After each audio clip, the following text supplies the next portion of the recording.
Hi, I'm Chris Roselli. And I'm Clara Lewis. Welcome to Western Window, a show made for you by students at Western Washington University. This time we'll find out what Western students are doing in Rwanda and in Bellingham. We'll find out about the importance of recycling on campus and more.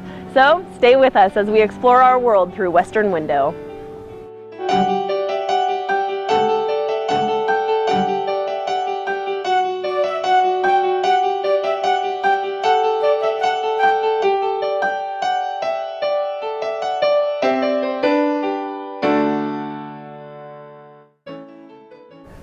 Although the Institute for Energy Studies at Western's Huxley College of the Environment is new, they've already hit the ground running. In collaboration with Puget Sound Energy, Western students are helping to save the regional sockeye population with hard work, determination, and some forward-thinking strategy that has brought one salmon run from just 100 fish in the early 90s to more than 30,000 this year.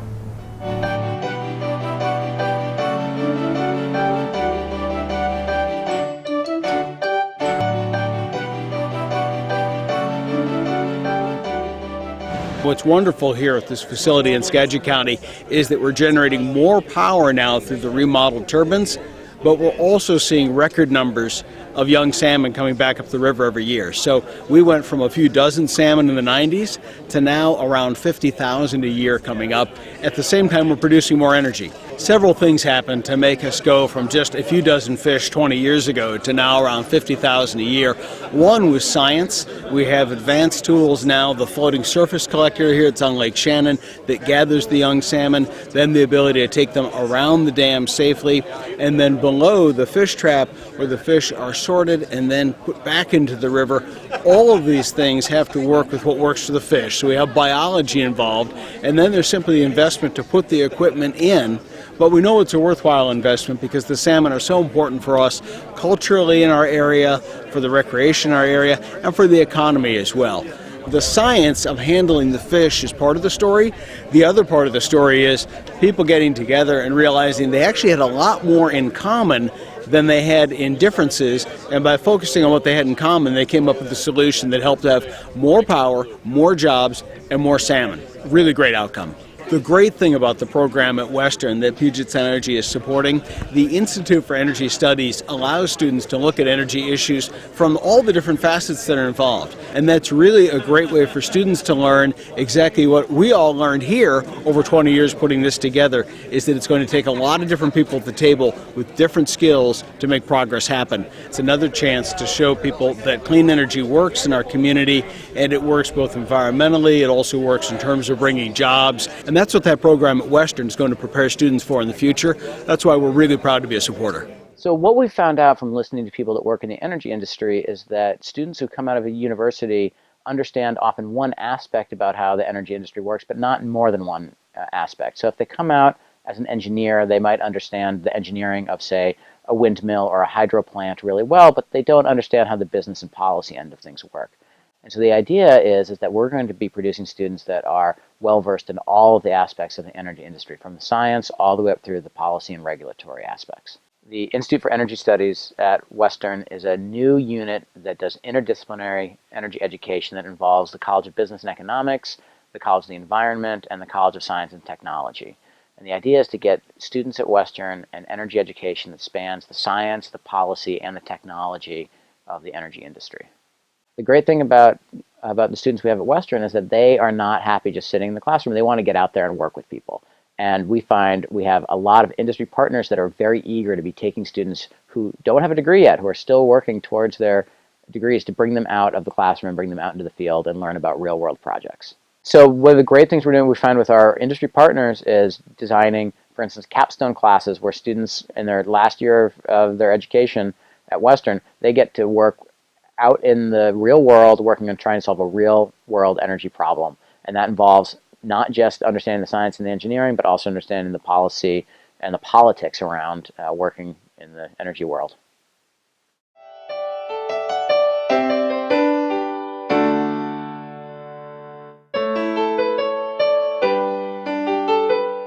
Did you know that in 1971, Western students helped create one of the first campus recycling programs in the country?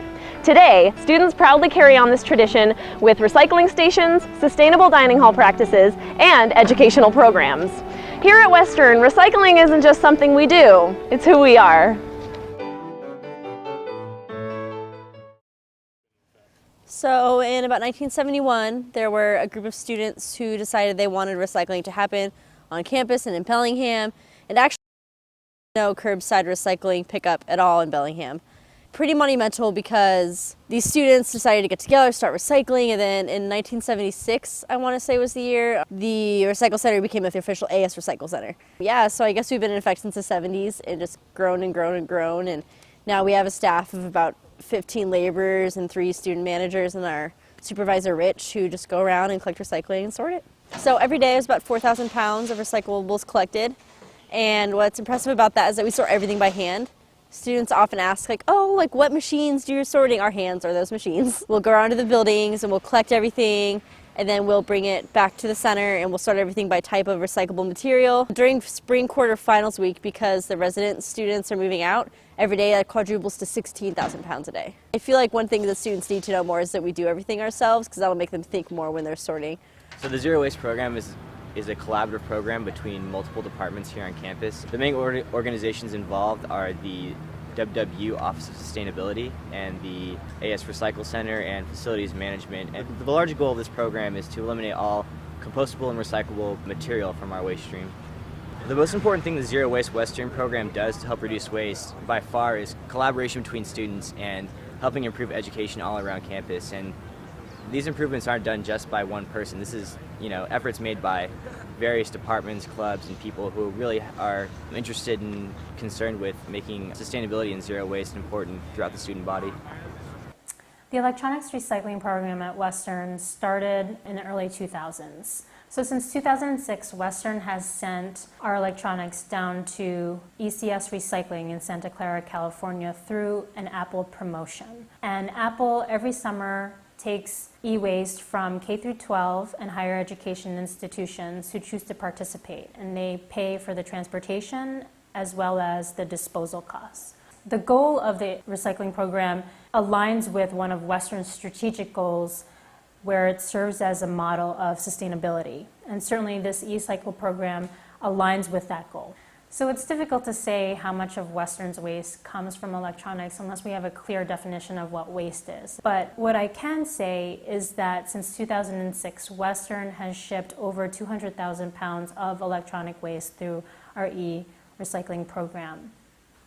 I think Western has a great attitude about recycling on campus. Most individuals tend to do what's easy, so Western recognizes this, and they've put up recycling and composting stations so that individuals have the greatest chance for success. I believe most students are on board with recycling their material. For example, the AS Recycle Center diverts nearly 72% of Western's waste stream from the landfill every day, which I believe is absolutely huge for Western's environmental impact. I believe the hardest problem with recycling on campus is convenience and education. Many students are not fully informed on what items are recyclable or compostable, and so sorting can be kind of difficult. My name is Allison Sheely. Well, I grew up in a suburb outside of Austin called Round Rock in Texas. There's no recycling in Texas. When I grew up there was one trash can where you kind of dumped everything. There's definitely no awareness of recycling or the need to reduce your waste or anything like that. I'm actually still every now and then incredibly overwhelmed when I go to throw something away and I have 7 options. I have compost and mixed paper and cardboard and glass and aluminum, and it's so many choices, and sometimes it's hard, but I mean I'm glad they're there. I grew up in New York in a town called West Nyack, which was about 45 minutes north of New York City, and we had recycling programs there, and there were also redemption centers. My concern for the environment was sparked in middle school and high school when we learned about climate change. And I guess I've always taken that with me throughout my undergrad and throughout my work as a professional. I came to Western from East Wenatchee, which recycling and sustainability aren't huge trends, at least when I was in high school. I'd say I haven't always been environmentally conscious and recycled. It wasn't until about my junior year of high school I got involved with the environmental club at Eastmont High School. I'd absolutely say my attitude has changed about recycling and sustainability since I've come to Western. And every day I'm learning more and more about the interconnectivity of the biosphere and the impact we humans have on the planet. Yeah, I absolutely believe that Western changes people's attitudes about recycling and sustainability in the environment. Not only did it happen to me, but I believe to some degree it happens to everybody. Bellingham has a lot of beautiful natural places to enjoy, like Larrabee and, you know, all those awesome beaches. And I think that being directly involved with like the beautiful nature that's around us really helps us to remind like, oh, this is actually like really awesome. We should keep this. I think that a big draw for students to come to Bellingham for school is the fact that we have a very prestigious environmental consciousness like reputation. And if we didn't put the effort in to keep improving that, then that draw might be taken away. And I'm really interested in the whole sustainability movement and like being eco-friendly and being more conscious towards the environment. And Western Washington University has a really good rap for that and a pretty nationally acclaimed reputation as far as that goes. I want to be a part of that. Another huge aspect of our success so far here at Western is our constant effort for improvement in sustainability. Though we are recognized as a leader in sustainability all across the nation, we still have a long way to go, and we constantly say to ourselves that, you know, we can do better.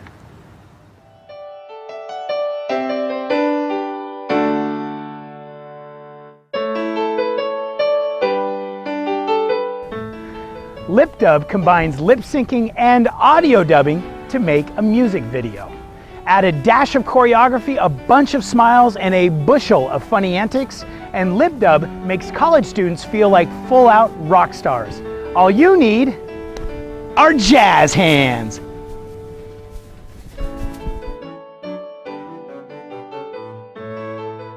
The idea of Western doing a lip dub has actually been here for a while, for quite a bit. Folks, you know, when I got here, 4 years ago, people have been talking, we need to do a lip dub, because people started to realize that on YouTube and other social media sites that schools were doing that kind of thing. And not only was it fun, not only was it awesome, but in just a short amount of time, potential students, high schoolers, transfers got an idea of what the campus was like, and so people were like, why don't we do that here? A lot of them do it in one take, but for time reasons, ours won't be in one take. We'll be kind of dividing it up and using movie magic to make it seem like one take still. And so essentially what it is kind of the camera just following and showcasing all these groups of people kind of just pretty much being hype machines and cheering at the camera, and somebody being followed as they sing along with whatever the song is that we're singing to. Mario and Robert are both working really, really hard. I'm really excited to have the opportunity to work on this project with them. I think it's in great hands. Mario has had this vision since, this summer, and really we've been talking about how to get this done, and then Robert has the know-how to, organize people and get polished production running, and, make sure things are going smoothly, and the technical side of things is taken care of. As a comm director, I have some awesome resources that I could put towards this project, and I was like, let's try it out. And so Robert was an awesome resource as well, and so that's how it kind of started, was just trying to be the go-to person to really get people settled down and really opening this door for students to try and come in and bring their own ideas towards. We will be the first school in Washington State to have kind of an official project like this that is actually sponsored by the school. And we're looking at working with as many groups as we can, as many clubs, academic departments, teams in athletics, and make it really representative of kind of the diversity that Western's campus shows, that we can really use to show that Western stands apart from kind of the rest of the state, and we're unique, and to make it kind of like an interesting snapshot at what campus or what Western is all about. In the developing role that social media and film media is playing in the way that we communicate and the way that institutions present themselves, I think that things like this are really important, because it's, by students for students. And so when someone types in Western Washington University in the search bar on YouTube and this pops up, that is, Western students representing Western. And I think that's the most powerful thing that an institution could ask for, really. The idea of art empowering a community through singing, dancing, has always been there, and so I think a lip dub just came natural. that a lip dub has singing, dancing, community, it has groups doing it, and it's pulling together through art. So I think film is an essential part of our world nowadays. Like 50 plus students are making films, like are actively interested in like filmmaking being part of their academics. And so I definitely think that people attending Western are want for some kind of way to officially be stamped, like you know what you're doing when it comes to making a movie. There's so much beautiful theory, there's so much opportunity that film has in terms of our social media technology world that Western just doesn't have, and that kind of loses that opportunity. Now, again, going back to film, going back to lip dub stuff, we have some of the most passionate filmmakers in the state, least state, I'll probably say the country, because there isn't a whole lot of opportunities here for film. And so what a lot of wonderful students are doing is that they're finding it out on their own. They're going out, they're making those connections, which is great and dandy and all, but if there is a need and there is a passion, without a doubt, Western needs to take a stake in that passion. Film is a huge part of Western's community, despite the fact that there isn't actually a film program. There's a lot of people out here making videos and who want to be a part of this. Some of the people working on this aren't even part of KVIC or the Fairhaven program, but they're out here because they're interested in making videos and making films. I think if there was an actual program set up at Western, that people would really appreciate it, and there's so many people that could use formal education here that would, benefit from that.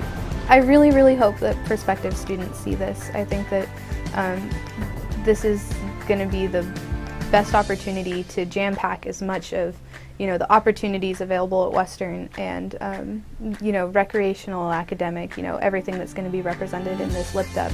I think this is going to be a really great opportunity for prospective students to see what Western is all about, and real Western students representing what we really do is going to be really important.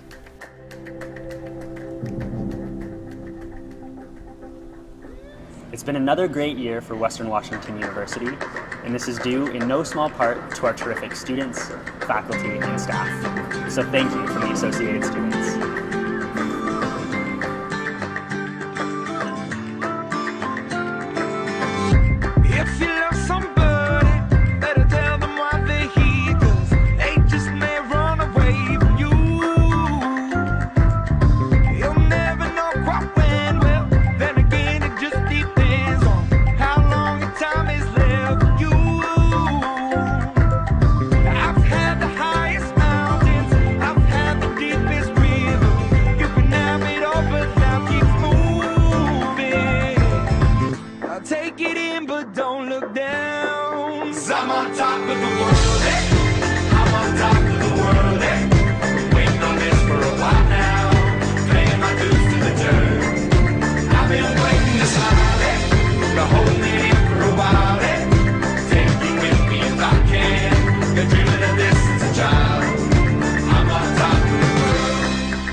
Tried to cut these corners, tried to take the easy way out. I kept on falling short of something.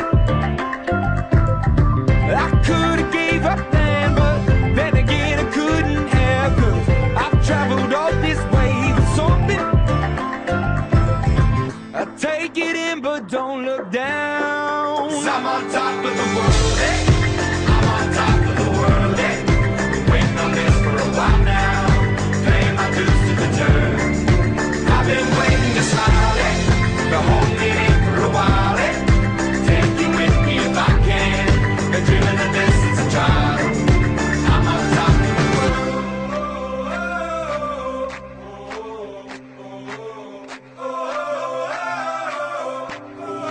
I'm on top of the world, I'm on top of the world, waiting on this for a while now.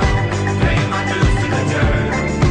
I've been waiting to smile, to hold it in for a while, take me with me if I can. Been dreaming of this since a child.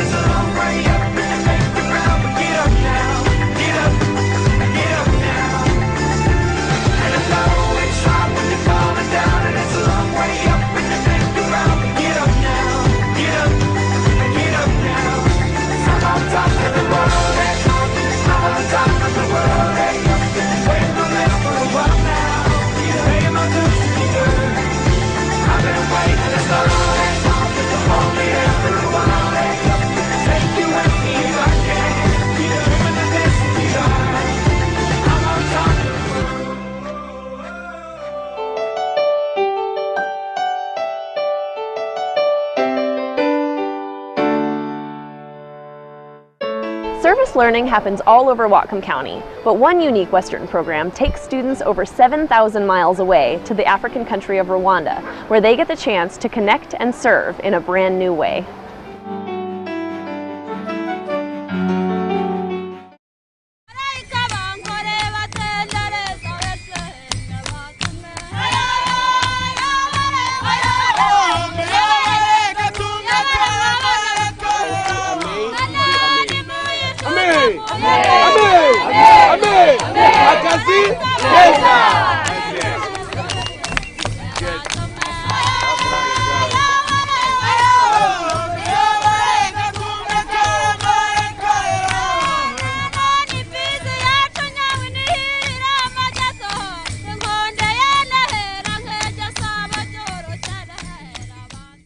So this past summer, we offered a course for Western students in Rwanda, and it was our first time going to Rwanda, experiencing Rwanda, and we initiated a partnership with a local NGO called Building Bridges with Rwanda, and the centerpiece of that organization is a women's weaving collective.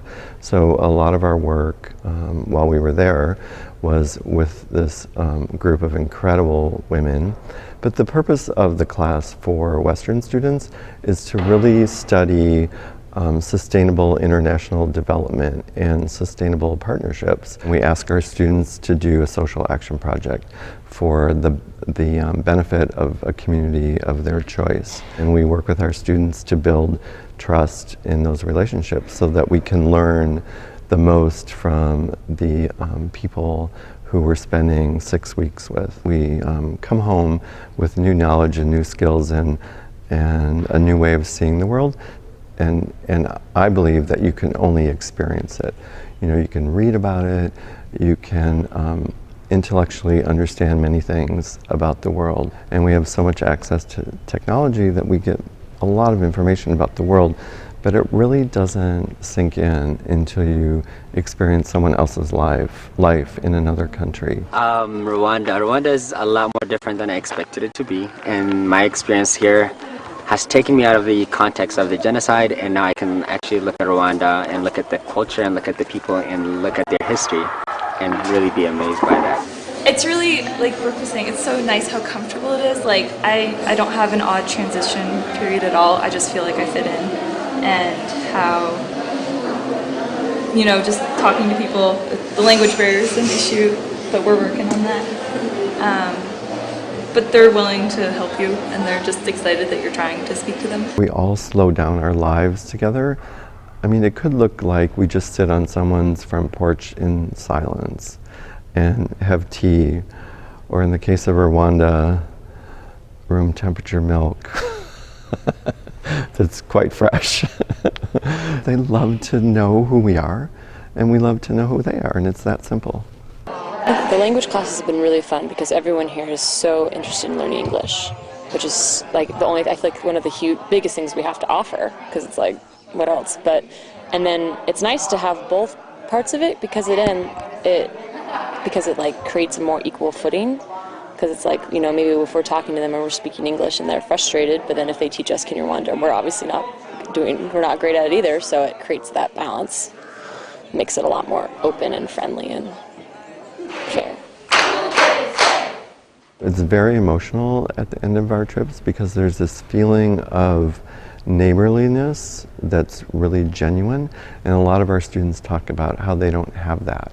They feel like they don't have that in this country. Definitely the sense of community here is a lot different than at home, because at home it's a really individualistic culture and everyone just looks out for themselves, and here it's a collectivist culture where everyone looks out for each other. So I think that that America can definitely learn a lot from that. And the community, we're so not community-based in the States, and here you walk down the street and everyone just wants to talk to you and everyone just wants to say hi.